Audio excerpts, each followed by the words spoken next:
Hey, what's up guys? In this video I'm going to be doing a little bit of a post-mortem analysis of my Deadmau5 remix. You can actually download this project file on my Patreon page. So link in the description if you want to check that out. I'm going to be uploading a bunch more stuff and there's some other stuff there already.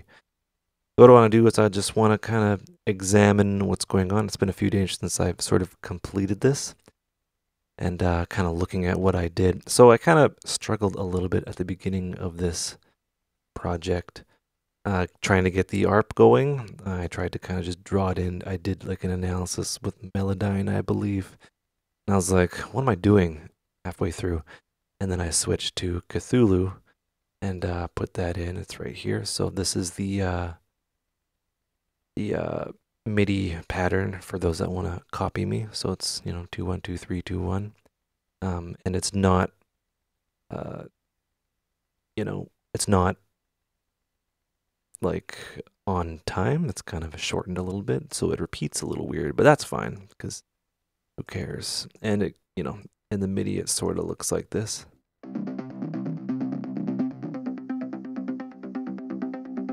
And I have it restarting. So that's basically the MIDI part. So yeah. But if you get the project file, you can see. Anyway, yeah. So basically what I did is I loaded up the stems and played around for a little while, and then I started kind of arranging right away after I kind of mimicked it. And then after that, I kind of added my own techno-y layer or whatever. So let's start with, let's start from the top. So this is the original noise effect in the actual track. And white noise is white noise, so I just kind of used that. This is a kind of a interesting phaser. I believe it's a phaser. Flanger automation. And it sounds pretty cool.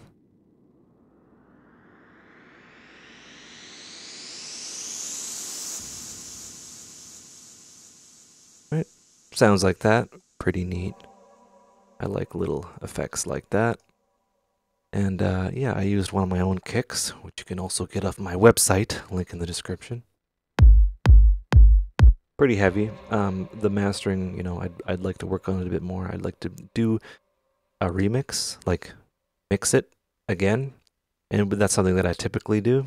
So I'll get rid of like all dynamics processing and then I'll start again group by group.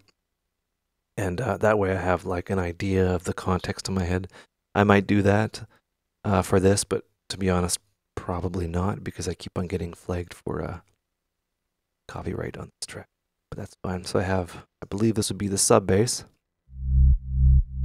Yeah, with a very steep low pass filter, Suram LFO tool kind of thing. All in a group, and like is group 5 with FabFilter Saturn, clean tube, 3-band. Sounds neat. And then I have the auto filters and the delay for effect, which are automated in the group. And together it kind of sounds like this.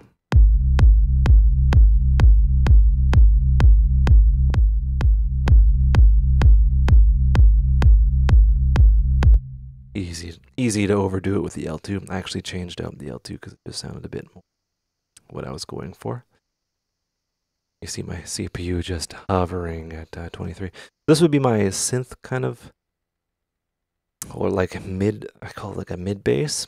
So usually I go effects on top, kick, bass, lead, synth, pad, whatever, and then percussion, and then other stuff. It's kind of like how I kind of layer things.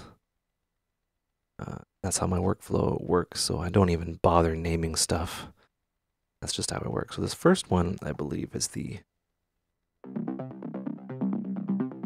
really heavy Suram arpeggio. This one. So it's more of a aggressive, but it still has that like high end sort of thing. That's what I mean. Like I kind of mimicked the track and then I added my own thing to it. And how I did that is I had a Quadrafuzz from Cubase as a second channel that I kind of moved in. I mixed into it as we went. So around here.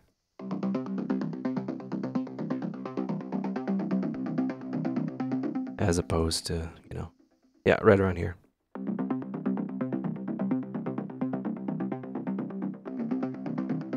So it got like aggressive and stuff like that. And from here I have a group of percussion.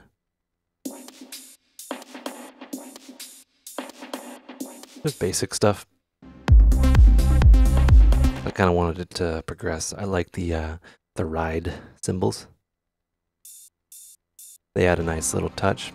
And then here's something that I really enjoy. I really enjoy just basic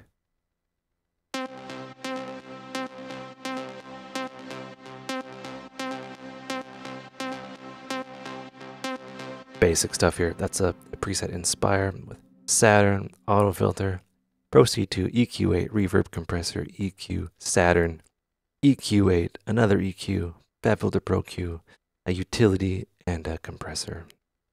So it's a hefty sound. Does some neat stuff. What do we have here? Oh yeah, and then my little kind of pad as it kind of raises up.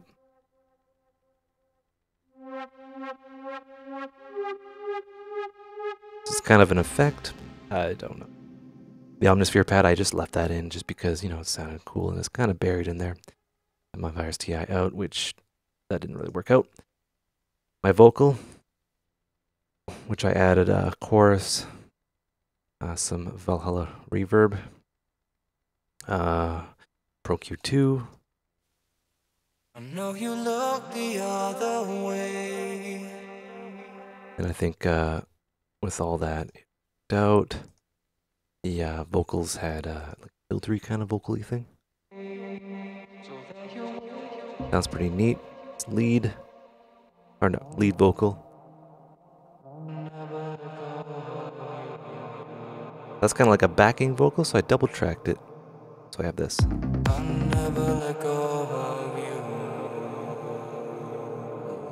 Putting it in a very large space. Then I have these other lead vocals which add a bit more. And they're bandpassed. This is like kind of an effect I've been using a lot lately. Working with Vocalist. So it's kind of like you're coming through the phone. It's kind of in the background. You don't hear it right away, but you hear it. Anyway, there's that. Mastering chain. Got the virtual tape machine, just for some warmth. This is some stuff that I'd like to play around with. I think I have this a little bit too heavy. Pro MB, multiband dynamics, just to kind of hold it all together.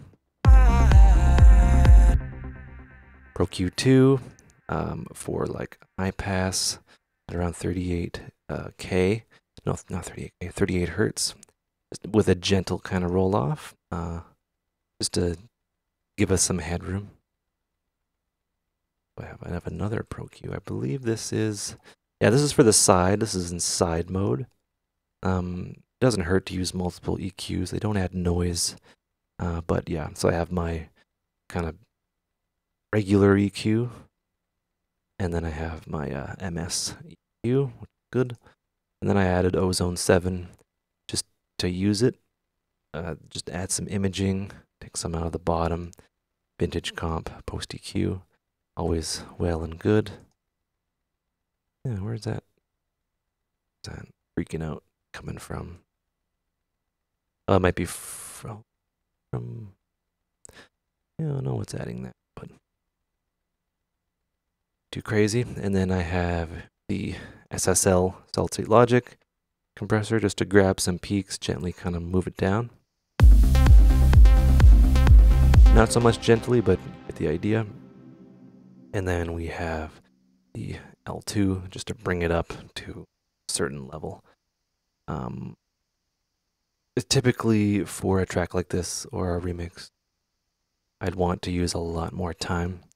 And I would have probably scrapped this halfway through and be like, okay, let's try something else. But yeah, I really wanted to kind of push through because it's a good exercise to get frustrated and then be like, oh, okay, this sounds all right. So yeah, you can get this project file on my Patreon page. play around with it. It includes, all samples and stuff like that, all nicely packed up into the file. So you can check it out. All right. Thanks for watching. Hope you learned stuff and have a good one.